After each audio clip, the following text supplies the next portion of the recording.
पहला प्रश्न है, आप लोगों की स्क्रीन पर आपको दिख रहा होगा कि संज्ञा किस प्रकार का शब्द है।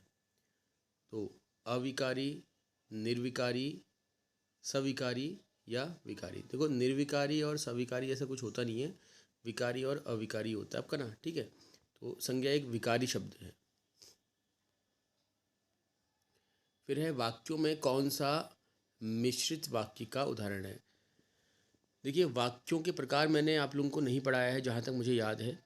ठीक, और वाक्यों के 3 प्रकार होते हैं। पहला होता है आपका सरल वाक्य, दूसरा होता है आपका संयुक्त वाक्य और तीसरा है आपका मिश्रित वाक्य। ठीक है, और इस सरल वाक्य क्या होता है, जहाँ पर केवल एक ही कथन का बोध होता है उसको हम सरल वाक्य कहते हैं। विशेषकर इसमें एक ही क्रिया होती है। ठीक है ना, एक ही क्लॉज होता है। और इसके बाद आपका आता है संयुक्त वाक्य। जैसे सरल वाक्य का उदाहरण ले लेते हैं हम कुछ भी बोलते हैं, जैसे मैं पढ़ रही हूँ, सरल वाक्य है। वह स्कूल जाता है, सरल वाक्य है। क्यों? क्योंकि इस प्रकार के वाक्यों में एक ही क्रिया होती हुई हमको दिखाई दे रही है। संयुक्त वाक्य में क्या होता है कि एक प्रधान वाक्य होता है और उसके साथ कई सारे संबंधित वाक्य जुड़े हुए होते हैं। ठीक है, सहायक वाक्य इनको कहा जाता है। अंग्रेजी में इसको हम कंपाउंड सेंटेंस बोलते हैं, जिसमें कि एक प्रिंसिपल क्लॉज और बाकी सारे आपके सबऑर्डिनेट क्लॉज कहलाते हैं। ठीक है, समझ में आ रहा है? हेलो। हाँ, जैसे आपने बोला कि मैं विद्यालय जाता हूँ और वहाँ पर पढ़ता हूँ। तो विद्यालय जाता हूँ मैं क्रिया जाने की हो रही है, वहाँ पर पढ़ता हूँ मैं क्रिया पढ़ने की हो रही है। ठीक है ना, लेकिन हमने इन दोनों वाक्यों को कनेक्ट कर दिया आपस में कि मैं विद्यालय जाता हूँ और वहाँ जाकर मतलब वहाँ पर पढ़ता हूँ। तो इट मीन्स विद्यालय जाकर के पढ़ता हूँ। समझ में आ रही नहीं आ रही बात आपको?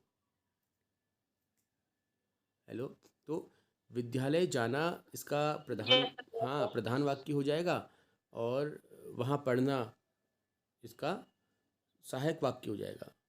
ऐसे ही विद्यालय जाकर के आप और भी कई सारे काम करते होंगे, वो सब इसके साथ आप जोड़ सकते हो। मैं विद्यालय जाता हूँ, वहाँ पर प्रार्थना करता हूँ, ठीक है, वहाँ पढ़ाई करता हूँ, वहाँ पर खेलता हूँ।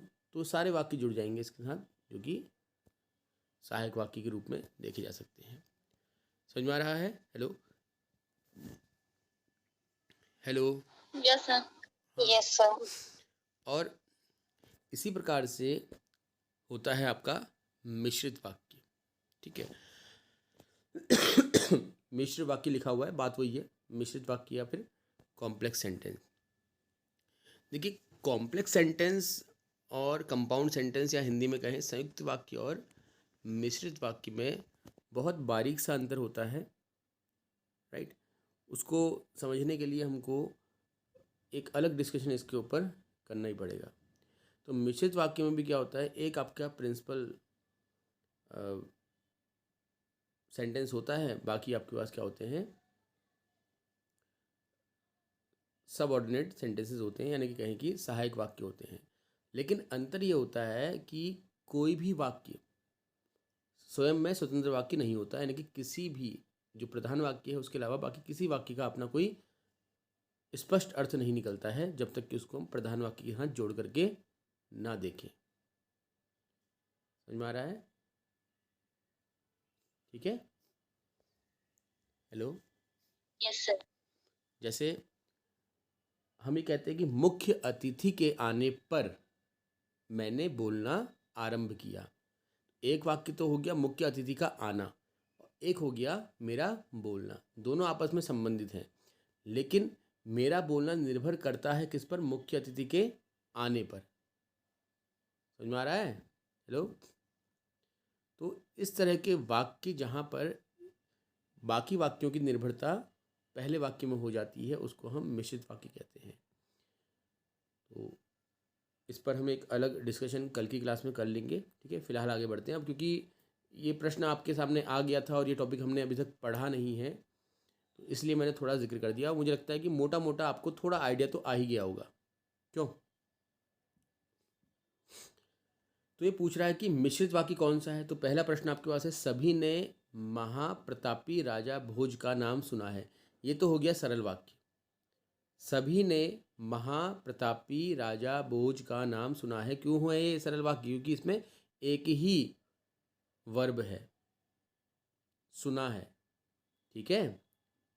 दूसरा वाक्य है कि महाप्रतापी राजा भोज का नाम किसने नहीं सुना है।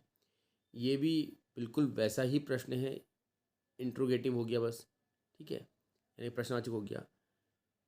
मतलब कि क और ख जो वाक्य हैं वो सरल वाक्य के उदाहरण हैं, क्योंकि यहाँ पर केवल एक ही सेंटेंस बनता हुआ दिखाई दे रहा है। सेंटेंस एक है, इसकी पहचान होती है उसकी क्रिया से। क्रिया एक ही है। पहले में भी क्रिया केवल सुनना है, दूसरे में भी क्रिया केवल सुनना है। ठीक है, या कहें कि पहले प्रश्न का प्रश्नवाचक, सॉरी, पहले वाले वाक्य का प्रश्नवाचक वाक्य दूसरा वाला है, तो कोई अंतर नहीं है। वह कौन सा मनुष्य है, ठीक है, जिसने महाप्रतापी राजा भोज का नाम न सुना हो। अब यहाँ पर दो वाक्य बन रहे हैं। आप पहली बात तो इसकी पहचान कर सकते हैं आप कॉमा से।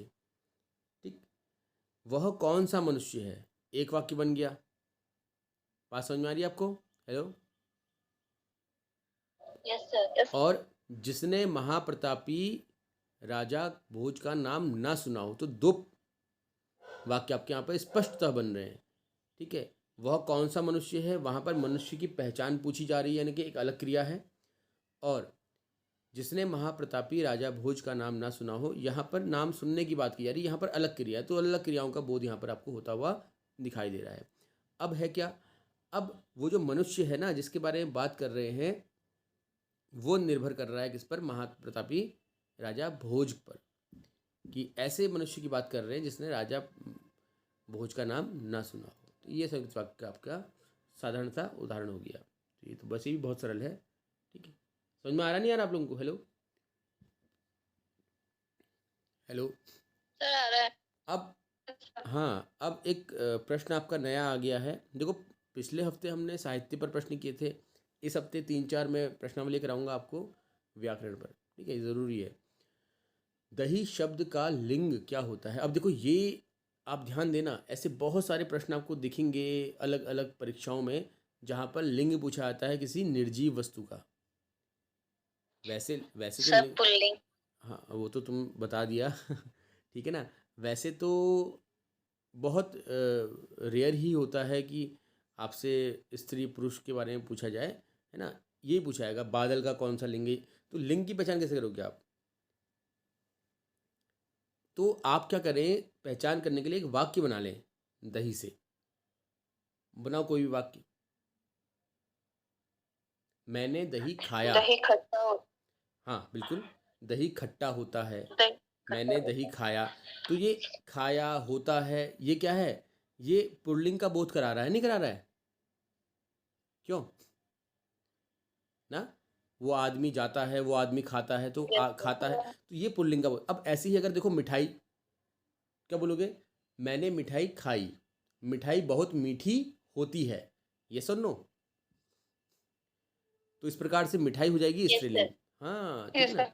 तो ये दही आपका, तो इस तरीके के जो प्रश्न आएंगे तो बहुत टफ नहीं होते हैं, बहुत आसान होते हैं। राइट।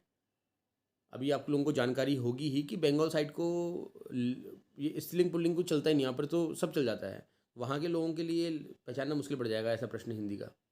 आप लोग पहचान कर लेंगे आराम से। आ गया प्रश्न, देखो, इनमें से द्वंद्व समास का उदाहरण बताओ। जल्दी बताओ, पढ़ा रखे हैं आपको समास मैंने। सर रुपया पैसा। Very good. क्या पहचान है इसकी? कि बीच में और या फिर डैश आता है। बिल्कुल। तो अगर इसको हम ऐसे बोलते हैं, रुपया और पैसा, तो भी बात वही है ना। और चलो, बाकी तो रुपया पैसा हो गया। अब बताओ, पीताम्बर, चौराहा और नेत्रहीन, ये कैसे समास है? बताओ, पीताम्बर बताओ कैसे समास है? जल्दी बताओ। सब बहुब्रीहि। बहुव्रीहि भी है और कर्मधारी भी है ना। अगर हम बात करते हैं पीला वस्त्र, ठीक है, तो आपका वो हो जाता है कर्मधारी। पीला है जो वस्त्र, तो है जो आ गया। बाकी पीताम्बर से अगर हम रिलेट करते हैं विष्णु को या श्री राम को, तो फिर वो आपका बहुव्रीहि बन जाता है, क्योंकि उसमें जो लिटरल मीनिंग है, जो सामान्य अर्थ है, उससे भिन्न हम परिभाषा ले रहे हैं उसकी। चौराहा क्या है आपका? चौराहा लिखा है, चौराहा होगा ये। चौराहा क्या है आप जानते ही हैं, चार राहें, यानी कि द्विगु समास है, ठीक है, क्योंकि संख्या आ रही है। अच्छा, नेत्रहीन कैसा समास है बताओ? सब रिवीजन हो जाएगा आप लोगों का, बढ़िया। बताइए नेत्रहीन कैसा समास है? नेत्र से हीन, क्या बोल रहे हैं हम? नेत्र से, यस, तत्पुरुष समास हो जाएगा। वेरी गुड, वेरी गुड, ठीक है। तत्पुरुष में भी कारक चिन्ह पूछेगा, वो पहचान लोगे आप, कर्ता ने कर्म को कर्ण से, ठीक है ना। सर कौन सा समास है उसमें? तत्पुरुष किसमें? नेत्रहीन में। तत्पुरुष समास है।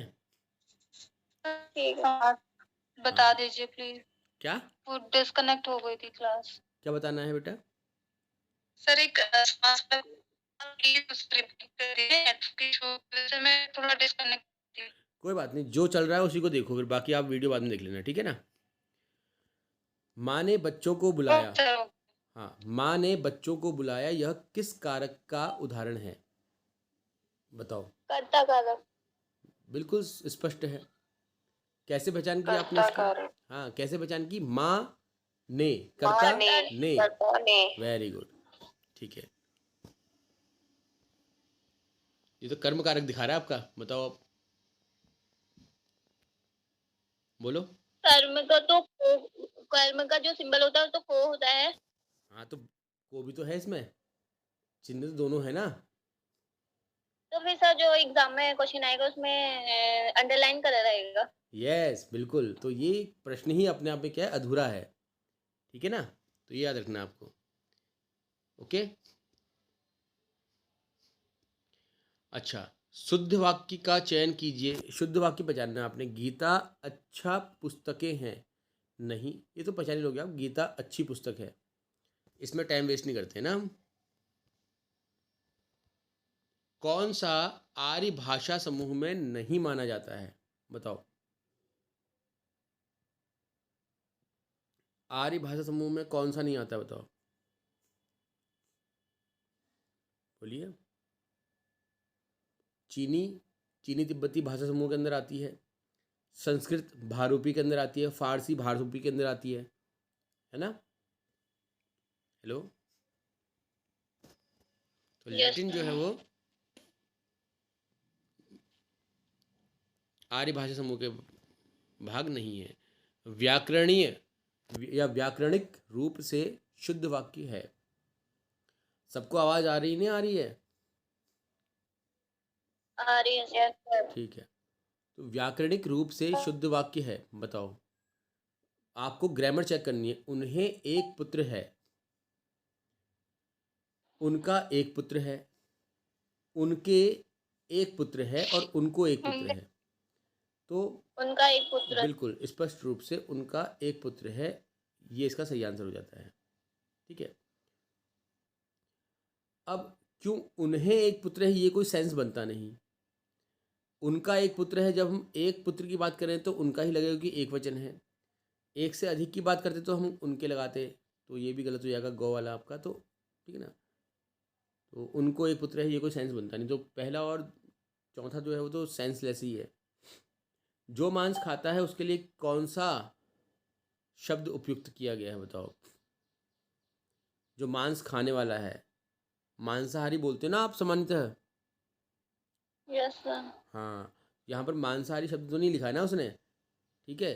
तो यहाँ पर जो शब्द लिखे हैं उनमें से सामिश हो जाता है, इसको आप नोट भी कर सकते हो, ठीक है। शामिश, ये तीसरा वाला। सर्वभक्षी कौन होते हैं? जो सब कुछ खाते हैं, जो मांस भी और फल फूल भी सब खाते हैं, उनको सर्वभक्षी कहा जाता है। अर्थ के विचार से संज्ञा के प्रकार कितने होते हैं? अब ये संज्ञा के प्रकार तो मैंने आपको बताया नहीं है अभी तक, है ना, लेकिन पता तो होंगे ही आप लोगों को। हाँ, बताओ। संज्ञा के प्रकार कितने होते हैं? टाइप्स ऑफ नाउन कितने हैं बताओ? 5 तो होते हैं।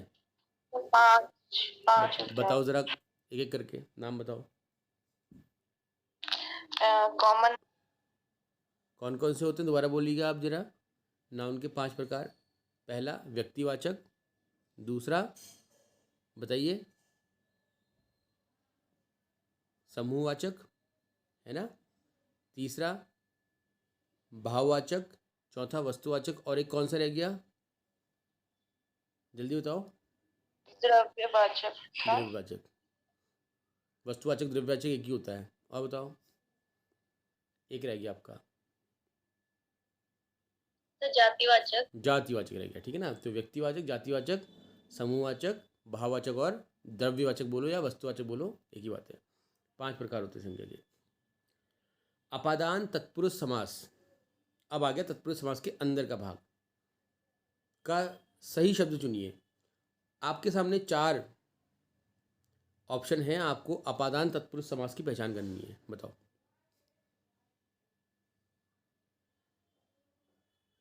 जल्दी बताओ। कर्ता ने, बोलो बोलो, कर्ता, ये कारक चिन्ह बोलो। कर्ता ने, हेलो सर रोग मुक्त। यस, रोग मुक्त, ठीक है। कर्ता ने कर्म को कर्ण से, फिर क्या आता है, संपादान के लिए, अपादान से अलग होने के लिए। हाँ, अलग होने के संदर्भ में। तो रोग मुक्त यानी कि रोग से अलग होना, ठीक है। जिस वाक्य में एक कर्ता और एक क्रिया हो उसे क्या कहा जाता है? बताओ। अभी बताया था आपको मैंने थोड़ी देर पहले, एक कर्ता एक क्रिया। चलो कर्ता मैंने नहीं भी बोला था, मैंने बोला था एक ही क्रिया होती है, तो उसे क्या बोलते हैं बताओ? सरल वाक्य कहते हैं। सरल वाक्य। यस, सरल वाक्य। बताया था ना, याद नहीं है आपको? देखो अभी बताया, अभी भूल गए आप। उर्दू का उपसर्ग क्या है? अब ये उपसर्ग पूछे आपसे, इसके लिए तो आपको याद ही करने पड़ेंगे ना। तो बताओ कौन सा होगा उर्दू का? बे, देखो बे, बे शब्द, बे जो उपसर्ग है इसका प्रयोग हम कहाँ कहाँ पे करते हैं? बेहद, एक हद होती ना, हद, लिमिट। बेहद मतलब लिमिट से भी ऊपर। समझ में आ रहा है? Hello, yes sir. और देखो, सर ये नहीं आया। बे एक उपसर्ग है, जिसका उपसर्ग क्या होता है आपको ये तो पता ही होगा ना। Yes sir. हाँ, तो हद, हद के आगे से हमने बे लगा दिया। उपसर्ग हमेशा किसी मूल शब्द के आगे लगते हैं और शब्द का जो अर्थ है वो चेंज कर देते हैं। तो बेहद, ठीक है, हद से ज़्यादा। समझ में आ रहा है? हम बोलते हैं ना बेहद खूबसूरत, बेहद लाचार, इस टाइप से। फिर एक और देखो, आप लोगों के मतलब का है वफा। वफा मतलब क्या होता है आप जानते होंगे, ठीक है। बे लगा दिया हमने तो बेवफा हो गया। समझ में आ रहा है? Hello, yes sir. तो इस तरीके से यस सर। उपसर्ग तो आप जानते हैं, किसी भी मूल शब्द के पहले लगने वाले शब्दांश को, उपसर्ग हमेशा शब्दांश होते हैं, ठीक है। शब्दांश इसलिए होते हैं क्योंकि शब्द का अंश, शब्द का एक टुकड़ा है वो, उसका कोई अर्थ नहीं होता। जब किसी शब्द के साथ जुड़ते हैं तभी उसका अर्थ हो पाता है। तो ये बे शब्द जो है आपका क्या है? उर्दू का शब्द है। अभी क्लियर हो गया? अब आया प्रश्न आपका, यह वही वीर बालक है जिसने डूबती बालिका को बचाया था। ये पूछ रहा है कि कैसा वाक्य है। अब देखो सरल वाक्य तो नहीं है ये। सरल वाक्य इसलिए नहीं है क्योंकि स्पष्टतः इसमें 2 वाक्य दिखाई दे रहे हैं हमको, ठीक है ना। हेलो, 2, और संयुक्त। पहचानने का तरीका क्या है?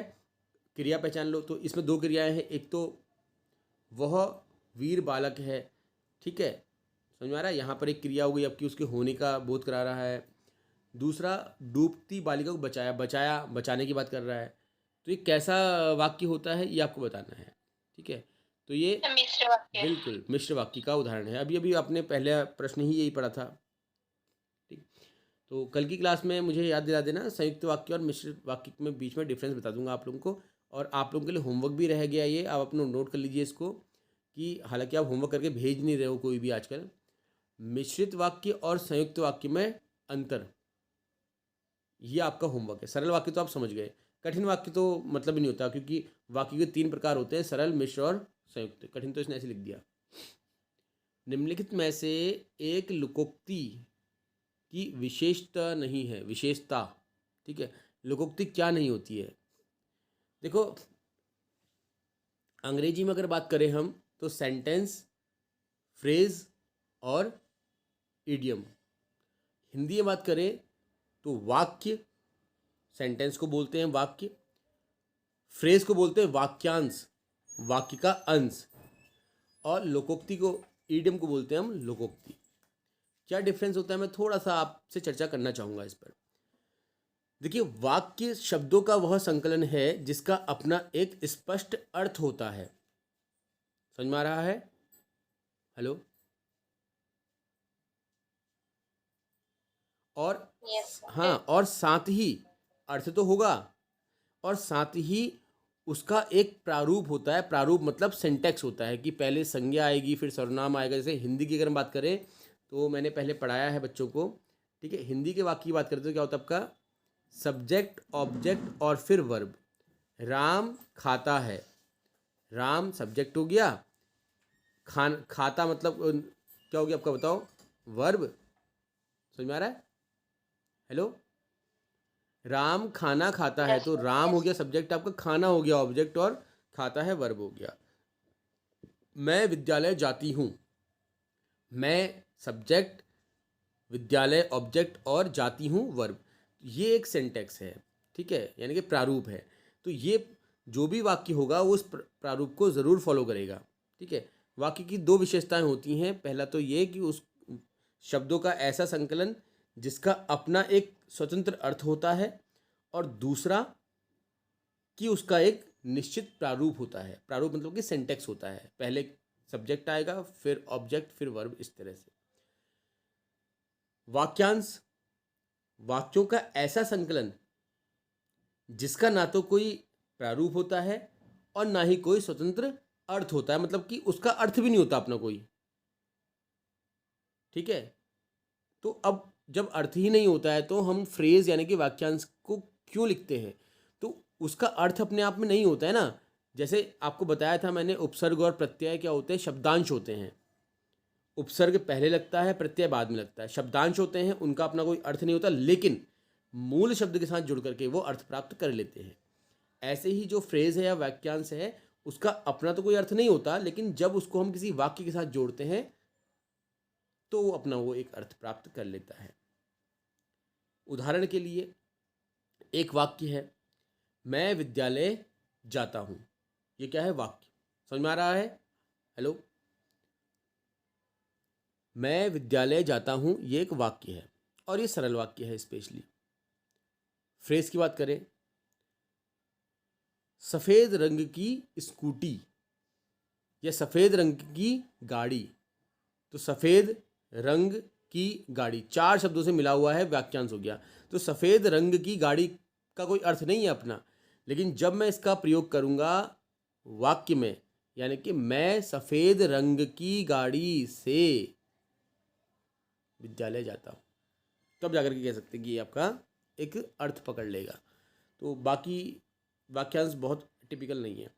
लोकोक्ति की बात करते हैं हम, यानी कि इडियम की बात करते हैं, तो यहाँ पर क्या है? कलेक्शन ऑफ वर्ड, शब्दों का संकलन जिसका अपना कोई प्रारूप नहीं होता लेकिन अर्थ होता है। वाक्य जिसका अपना प्रारूप होता है और अर्थ होता है। लोकोक्ति इसका अपना प्रारूप तो नहीं होता लेकिन अर्थ होता है। अब उस अर्थ में भी अंतर होता है। वाक्य में हर शब्द का जो अर्थ होता है उसी अर्थ के आधार पर वाक्य का अर्थ निर्धारित किया जाता है। जैसे मैं विद्यालय जाता हूँ, तो मैं का अर्थ क्या है, विद्यालय का अर्थ क्या है, और जाता हूँ का अर्थ क्या है, ये सब मिलकर के वाक्य का अर्थ बना रहे हैं। लेकिन लोकोक्ति में ऐसा नहीं होता। नाच न जाने आंगन टेढ़ा, नाच, आंगन, टेढ़ा, इनका अपना अलग अर्थ होता है, लेकिन इसका नाच न जाने आंगन टेढ़ा का अर्थ होता है क्या? काम ना आने पर बहाने बनाना। तो आप देख रहे हैं कि जो शब्द हैं उनका सामान्य अर्थ नहीं लिया जा रहा है, एक भिन्न अर्थ सामने निकल करके आ रहा है। किसमें? लोकोक्ति में। समझ में आ रहा है, हाँ या ना? Hello, yes sir. देखो समझ में नहीं आ रहा हो तो पूछ लेना, हाँ, क्योंकि मैं लिख नहीं रहा हूँ, मैं सिर्फ बोल रहा हूँ ना, ठीक है? तो हो सकता है समझ में ना आ रहा हो, तो अगर नहीं आ रहा होगा तो आप नोट भी कर लेना, मैं आपको लिख के ही बता दूंगा, समझा दूंगा। अब आज थोड़ा सा ये नेटवर्क का इशू है, वो चल नहीं रहा है लैपटॉप, तो इस वजह से फिर फ़ोन पे ही कंटिन्यू करना पड़ा। तो अब ये पूछ रहा है कि लोकोक्ति की विशेषता क्या नहीं होती। देखो, एक स्वतंत्र वाक्य होता है, बिल्कुल होता है, मैंने बताया था अभी आपको थोड़ी देर पहले। लोकोक्ति का अपना स्वतंत्र अर्थ होता है। लोक प्रचलित उक्ति है, बिल्कुल है, तभी तो उसका नाम लोकोक्ति है। लोक मतलब कि जिस समाज में हम रह रहे वहाँ की कहावत, एक प्रकार से कह सकते हैं हम, है ना। अनुभूत सत्य छिपा होता है। अनुभूत सत्य मतलब कि शब्द से भिन्न एक जो सांस्कृतिक अनुभव है वो उसमें लिखा रहता है। वाक्यांश नहीं होती है, व्याख्यांश नहीं होता। मैंने बताया था आपको, हेलो, कि वाक्यांश क्या होता है करके, ठीक है। आगे चलते हैं। अंधे की लकड़ी का अर्थ क्या है, ये तो बता लेंगे आप लोग। बोलो। सहारा होना, है ना? सहारा होना। बिल्कुल बिल्कुल। Yes sir. तो आज आप लोगों के लिए एक और मैं होमवर्क दे दे रहा हूँ। लोकोक्ति और मुहावरे में क्या अंतर होता है। पहला होमवर्क दिया आपको मैंने कि मिश्रित वाक्य और संयुक्त वाक्य में क्या अंतर है, कुछ उदाहरणों के साथ समझाइए। दूसरा आपके लिए प्रश्न आ गया है होमवर्क के लिए कि लोकोक्ति और मुहावरे में क्या अंतर होता है, कुछ उदाहरणों के साथ समझाइए। रानी केतकी, रानी बहुत बोलती है, यह कैसा उदाहरण, मतलब किसका उदाहरण है। अब ये इतना टिपिकल तो मुझे लगता है कि आप लोगों के एग्जाम में नहीं आने का, ठीक है। विशेषण के प्रकार, सर्वनाम के प्रकार, ये तो बहुत लंबा हो जाएगा ना आपका, ठीक है ना। फिर भी देखो, रानी के बोलने की बात करी जा रही है, तो क्या है, एक प्रकार से डिक्लेरेशन हो रहा है, परिणाम की बात हो रही है ना, ठीक है। हेलो,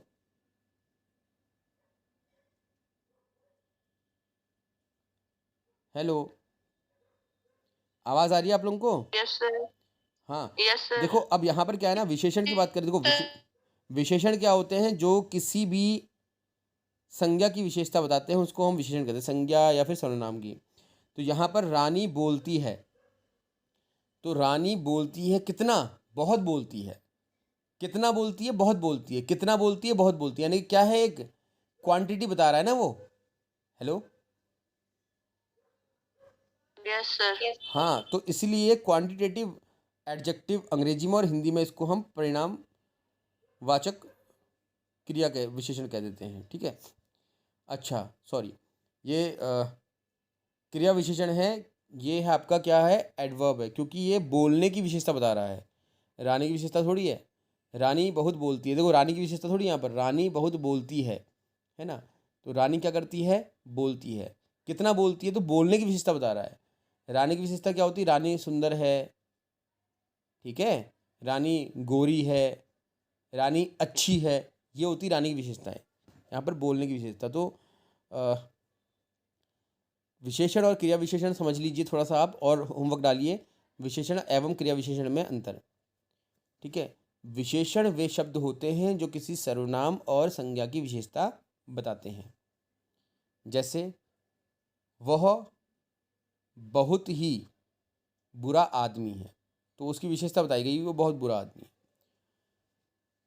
है ना। या फिर सूरज बहुत गर्म है, तो सूरज की विशेषता बताई जा रही है कि गर्म है, ठीक है। फिर